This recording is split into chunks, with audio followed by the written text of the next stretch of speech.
Bismillahirrahmanirrahim. Assalamualaikum warahmatullahi wabarakatuh. Alhamdulillah rabbil alamin. Wassalatu wassalamu ala asrafil anbiya wal mursalin wa ala alihi wa sahbihi ajmain. Amma ba'du. Puja-puji syukur kita ke atas kehadiran Allah Subhanahu wa taala yang mana telah memberikan kita nikmat kesehatan sehingga kita dapat berkumpul di ruangan kita cintai ini. Salawat dan salam untuk baginda Muhammad sallallahu alaihi wasallam. Allahumma sholli wa sallim wa barik. Semoga kita mendapatkan syafaatnya umul kelak. Amin amin ya rabbal alamin. Saya hormatin kepada ibu dosen untuk mata kuliah pengantar bisnis yang telah memberikan kami kesempatan untuk menjelaskan mata kuliah pengantar bisnis yang berjudul pengolahan keuangan perusahaan. Dan saya hormatin teman-teman satu perjuangan untuk membahagiakan orang tua kita bersama. Kami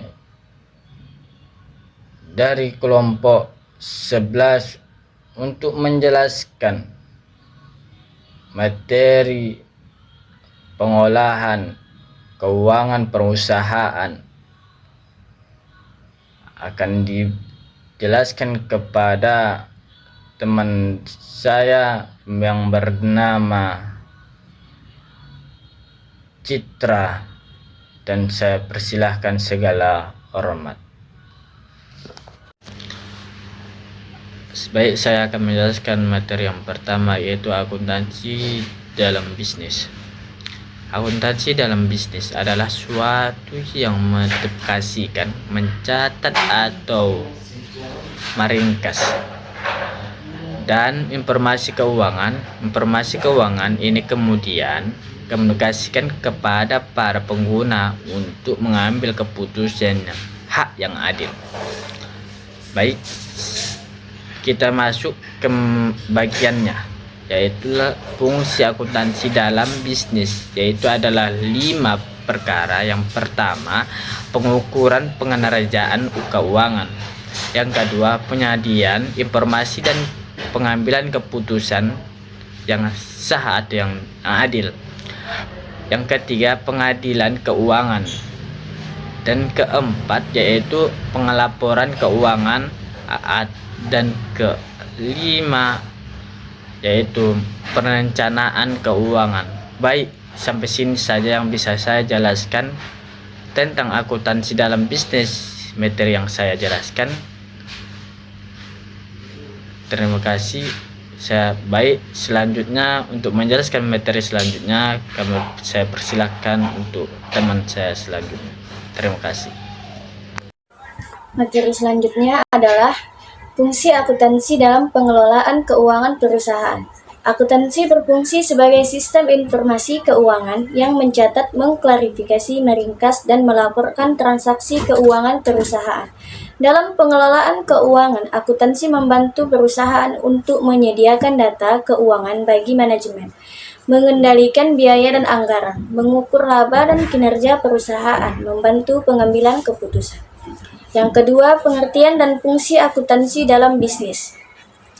Pengertian akuntansi adalah proses identifikasi, pencatatan, pengukuran, dan penyajian informasi ekonomi untuk pengembalian keputusan. Fungsi dalam bisnis yaitu menyajikan informasi tentang posisi keuangan, menyediakan data untuk evaluasi kinerja, menjadi dasar perhitungan pajak, memberikan informasi bagi investor, kreditor, dan pihak eksternal lainnya. Baiklah, materi selanjutnya akan disampaikan oleh teman saya. Saya ingin melanjutkan materi kami selanjutnya, ialah pengawasan keuangan yang berkaitan dengan rekening kontrol debitur dan kreditur adalah proses sistematis untuk memantau dan mengendalikan aktivitas keuangan terkait piutang dan uang perusahaan. Pengawasan rekening kontrol debitur ialah akun di buku besar yang mencatat total semua transaksi dengan debitur atau pihak yang berhutang. Pengawasan dilakukan dengan memantau apakah pembayaran dari debitur sesuai dengan yang disepakati agar mencegah terjadinya kredit macet.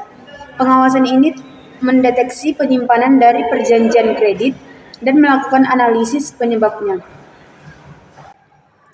Pengawasan rekening kontrol debitur.